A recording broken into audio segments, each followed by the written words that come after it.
नमस्कार साथियों, स्वागत है आपका EPS 95 मिनिमम पेंशन बढ़ोतरी के एक और वीडियो में। साथियों, EPS 95 मिनिमम पेंशन बढ़ोतरी की लड़ाई जहां एक और संसद के बाहर चल रही है, आंदोलन की बातें हो रही हैं। 3 और 4 दिसंबर को आंदोलन होने वाला था NSE की तरफ से, लेकिन वो फिलहाल स्थगित कर दिया गया है श्रम मंत्रालय की गुजारिश पर। लेकिन साथियों, संसद के अंदर भी EPS 95 का मुद्दा गरमाया जा रहा है। जी हाँ साथियों, हर साल की बातें भी सत्र होते हैं संसद के, उसमें EPS 95 का मुद्दा हमेशा छाया रहता है, क्योंकि NSE दल लगातार मंत्रियों सांसदों से मुलाकात कर EPS 95 मिनिमम पेंशन बढ़ोतरी की बात संसद में उठाने की वकालत करती है, जिसका बहुत सारे सांसद और मंत्रीगण सपोर्ट करते हैं। और इसी क्रम में शीतकालीन सत्र जो 1 दिसंबर से चालू हुआ है, उसमें EPS 95 मिनिमम पेंशन बढ़ोतरी को लेकर फिर से जो है आवाज़ उठाई गई है, चर्चा की गई है।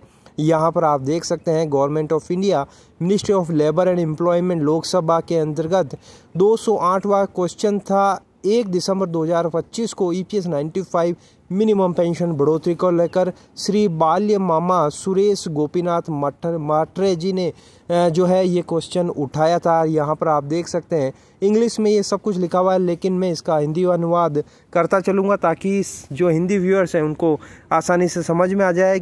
इन्होंने क्वेश्चन किया था लेबर मिनिस्ट्री से कि whether the government is contemplating to increase the minimum pension under EPS 95 from 1,000 to 7,000 per month. यानी कि ये सवाल कर रहे हैं कि क्या government of India minimum pension बढ़ोतरी EPS 95 के अंतर्गत 1,000 से 7,500 करने की ओर देख रही है या नहीं। If not the reason there of for, अगर देख नहीं रही है, 7,500 मिनिमम पेंशन बढ़ोतरी नहीं कर रही है, तो उसके क्या कारण है। सी में ये लिख रहे हैं कि the reason for not giving DA allowance to pensioners under EPS 95 while the inflation rate is continuously increasing. यहाँ पर ये क्वेश्चन कर रहे हैं कि क्यों DA जो डियरेंस अलाउंस है वो पेंशन के अंतर्गत नहीं दिया जा रहा है, जबकि जो महंगाई दर है वो लगातार हर साल बढ़ती जा रही है। D, whether the government is taking any concrete steps to make it suitable for living as the present pension amount under EPS 95 scheme is insufficient for living.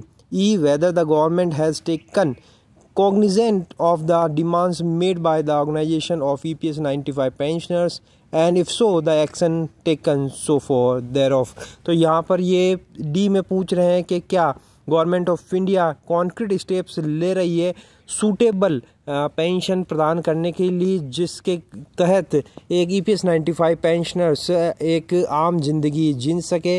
जो फंड अभी EPS 95 स्कीम के तहत पेंशन मिल रही है वो insufficient है, और government of India क्या स्टेप्स ले रही है जो स्टेक होल्डर्स है, पेंशनर्स के जो संगठन है, उनकी डिमांड को पूरा करने के लिए, और इसके बारे में क्या क्या स्टेप्स गवर्नमेंट ऑफ इंडिया ले रही है उसकी जानकारी दीजिए। तो साथियों, ये क्वेश्चंस श्री बाल्य मामा सुरेश गोपीनाथ माट्रे जी ने लोकसभा में 1 दिसंबर को पूछे थे। इसके जवाब में लेबर मिनिस्ट्री की ओर से सुश्री शोभा करंगनाले जी ने जवाब दिया है। यहाँ पर आप देख सकते हैं, A to F का उन्होंने जवाब दिया। The EPS 95 is a defined contribution defined benefit social security scheme.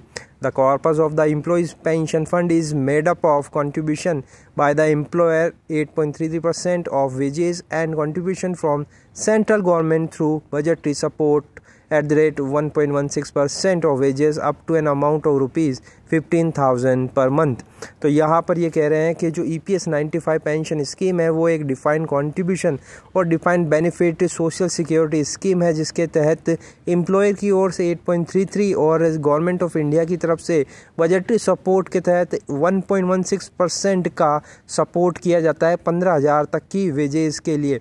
All benefit under the scheme are paid out of such accumulations. The fund is valued annually as mandated under para 32 of the EPS 95 and as per the valuation of the fund as on 31st March 2019 there is an actual deficit. तो यहाँ पर ये कह रहे हैं कि ये जो बेनिफिट है वो स्कीम के तहत प्रदान किया जाता है, जिसका एनुअल वैल्यूएशन किया जाता है, और इस वैल्यूएशन के अंतर्गत 31 मार्च 2019 तक ये जो फंड था वो डिफिसिट में चल रहा है, यानी घाटे में चल रहा है। तो साथियों यहाँ पर ध्यान देने वाली बात है कि आपने पिछले सत्रों में भी यही जवाब सुना होगा, जिसमें यही कहा जाता है कि जो फंड है वो घाटे में चल रहा है, और ये हर बार 2019 मार्च का ही हवाला देते हैं, यानी कि इसके बाद कि अभी तक कोई वैल्यूएशन नहीं हुआ है।